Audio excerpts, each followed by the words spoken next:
Ladies and gentlemen, patriots of this great nation, I need your full attention right now, because what we just witnessed in this Senate hearing is nothing short of a political earthquake. For years now, we've been warning about it. About unelected bureaucrats, deep state operatives, and alphabet agencies working behind the scenes to silence us, to silence you, to shut down parents at school board meetings, to suppress the truth about COVID, to bury questions about election integrity, all in the name of safety and narrative control. Orwell couldn't have written it better. And now, finally, one senator had the courage to speak truth to power. This wasn't some baseless accusation or conspiracy theory. This was a direct confrontation, fact-based, grounded, and rooted in our First Amendment. Senator, name withheld, didn't hold back. He confronted the nominee for CISA, Mr. Planky, and exposed how deep this censorship machine goes. And let me tell you, the response may surprise you, so buckle up. Because we're about to break down the lies, the betrayal, and what could be the turning point in taking our country back from digital tyranny. Thank you, Mr. Chairman. Congratulations to the nominees. Thank you for being here. Mr. Planky, if I could just start with you. One of the most troubling things that we have seen in the last few years when it comes to behavior by the government is the effort by the federal government to coerce and otherwise pressure social media companies to engage in mass censorship of private American citizens across a range of topics: COVID-19, vaccines, elections, school board meetings. And unfortunately, the agency that you've been nominated to lead was right in the thick of it, CISA. Much to that agency's shame, I must say, and I think in direct violation of the First Amendment of the United States, because what the Supreme Court has said over and over is the federal government cannot use private entities to do what the First Amendment bars the federal government from doing. And as you probably know, there's been much litigation about this. The discovery in that litigation is damning for many agencies in the federal government, including CISA. So my question is, what are you going to do to ensure that CISA gets out of the speech regulation business, the surveillance business when it comes to private American citizens, and gets back into what it's supposed to do, which is actually to keep us safe, not to regulate our speech, not to follow us around online, but to be stopping cyber attacks and ensuring cybersecurity? Senator, thank you for that question, which I believe to be an important one, and so does Secretary Noem and President Trump. It is not CISA's job, and nor is it in its authorities to censor or determine the truths, whether it be on social media or in any level of media. CISA will not do any of that work, will not be a part of any of that work if I am confirmed. I'd like to focus CISA on what it's mandated to do, and that's protect the federal civilian executive branch, as well as protect the critical infrastructure of the United States.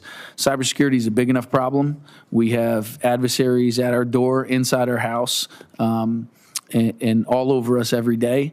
If confirmed, I need my people at CISA to be focused on eradicating those adversaries from the federal government, computer systems, as well as critical infrastructure of the United States. Let me just read. Senator, name started with a bombshell. The federal government has been colluding with big tech to suppress your speech. Not just opinions, but facts, questions, conversations. The government, through agencies like CISA, was pushing platforms to shut down talk about COVID, vaccines, the 2020 election, and even parents fighting for their kids at school board meetings. And here's the kicker: that's illegal. The First Amendment says the government can't censor speech. But what did they do? They used private companies as puppets to do their dirty work. That's not free speech. That's state-run narrative control. That's China-style propaganda. That's tyranny. And right in the thick of it. CISA, the very agency that's supposed to protect our cyber systems from foreign hackers, was too busy monitoring American citizens' online tracking posts, flagging misinformation, and managing what they called information integrity. Are you kidding me? Information integrity? That's Orwellian doublespeak for censorship. But here's where it gets interesting. Senator Name demanded answers from Mr. Planky, the man nominated to run CISA. And to his credit, Planky said he won't stand for censorship. He said that if confirmed, CISA will stay out of speech regulation and go back to its proper job. Protecting our systems, our data, our infrastructure. He agreed. No narrative policing, no political speech monitoring, no election content control. Instead, he committed to focusing on securing actual election infrastructure, voting, machines, servers, the systems that really matter when it comes to integrity. The senator rightly pointed out, CISA has a serious trust problem. And he's not wrong. Patriots like us have lost faith in these institutions. For 4 years, CISA was a surveillance tool. That has to stop. Let me just read some of the euphemisms that your predecessor used to talk about CISA's mission and the censorship effort. Narrative control, perception management, information integrity. That was my favorite. You're telling me you're going to get CISA out of the business of policing narrative control. I mean, narrative control, good Lord. I mean, what could be more Orwellian than that? A federal government, the most powerful government in the world, engaged in narrative control? So your testimony here is that you will get CISA out of this business. You will comply with the First Amendment to the Constitution of the United States, and you will not engage in censorship of American citizens of any kind. Am I understanding you correctly? Senator, to put it bluntly, yes, you are understanding me correctly. Good. Let's talk about what that's going to look like in the election context. Obviously, CISA has important election security work, protecting our election infrastructure. That's important work. That's designated by statute. That, however, is different than monitoring political speech and monitoring political campaigns. How are you going to draw a line? Tell us how you're going to make the line clear between cybersecurity protections for our elections and political content moderation, which again is unfortunately what your agency has been involved in recent years. Senator, thank you for that question. If confirmed, CISA's role, election security is a subsector of critical infrastructure, and it's election infrastructure that is the piece of that.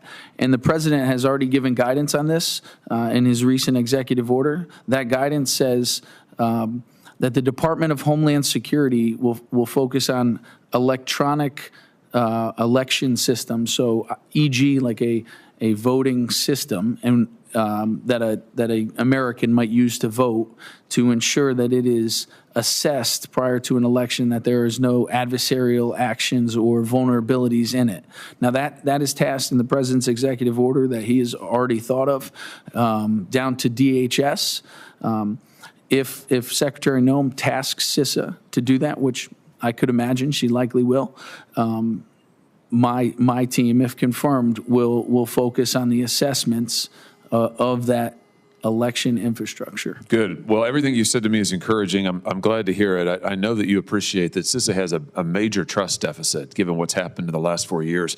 And that's a problem because we've gone so far in this body. There are tasks that, frankly, CISA ought to be performing, including things related to like the security of rural hospitals, which is very important to me, very important to my state. 40% of the hospitals in my state are rural. We need the cybersecurity help. But frankly, we've been very reluctant to use CISA for any of this because CISA has been a surveillance and censorship machine for the last 4 years. This has got to stop. We've got to get this agency back on track, and I hope that you're the right person to do it. Thank you, Mr. Chairman. Now listen, I want to believe, Mr. Planky. I want to believe we're finally seeing the tide turn. That someone will step into leadership and respect the Constitution. But make no mistake, we can't take our eyes off them. We must hold every agency accountable, because at the end of the day, our rights are not negotiable. Our freedom of speech isn't a luxury. It's the bedrock of America. And the minute we let any government agency decide what's truth and what's misinformation, we've lost everything. So here's what you need to do. Subscribe for more uncensored truth. Like this video to fight the algorithm. Comment below. Do you believe CISA will stop the censorship machine? Or is this just lip service? Share this with every freedom-loving American you know. The battle for truth isn't over. But today we may have scored a win, because when the people rise, tyranny falls. Stay vigilant. Stay loud, and as always, God bless America.